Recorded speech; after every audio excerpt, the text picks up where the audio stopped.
Hello, how are we doing? It's a quick module video. Today I'm going through Combat Carousel by Ripper93. This is a good module if you're wanting to mix things up with your combat log and your turn order. I've covered modules in the past that have combined the default. As you'll know, combat is normally in this tab, and it can be a pain to keep jumping back in to see things, especially if you're looking at the chat log. Combat Carousel makes it much more visual. There's a lot of customization you can do.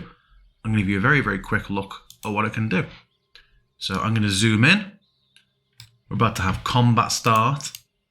This map is the Grand Orrery by the Mad Cartographer from the Astral theme. I have 3 players here, 3 enemies. I'm going to highlight everyone. Just right click, add into combat. And you'll see straight away, it brings these cards in at the top. You can customize the size of these cards. I'm on quite a big monitor here, so I've got this set to be in I think extra large. But you can customize it if you have a lot of actors. If you find that too obtrusive, you can make it smaller. We've got all our options here. We can individually roll people's initiative, or we have the usual options to roll all or roll all NPCs. Obviously no players here, so I'm going to roll all.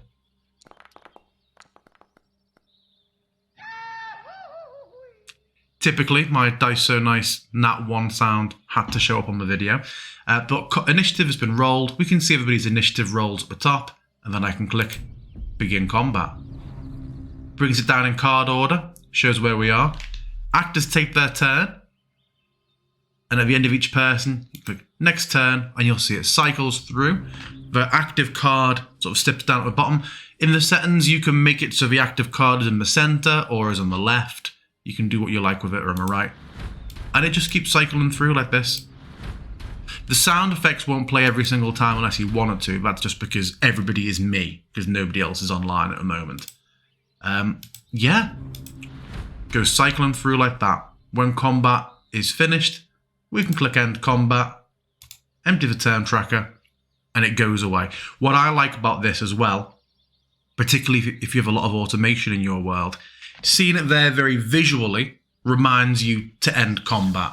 Whereas anyone who's ever had a module that says things like you can't move out of turn when you're in combat, you absolutely forget to end combat. You finish the fight, your players start talking and healing up, you go to try and walk into the next room and someone goes, oh, it's not my turn, I can't. This is a good reminder for that. The settings, I'm not going to go into the settings too much in this video, I just wanted to show you the module. But if we go into the settings, you see we can see the size.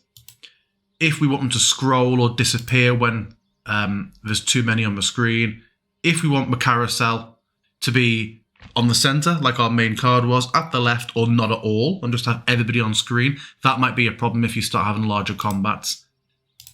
What direction do we have it moving in? What's the alignment? What's our portrait ratio? I mean, it's like all of Ripper's modules, there's a huge amount of customization.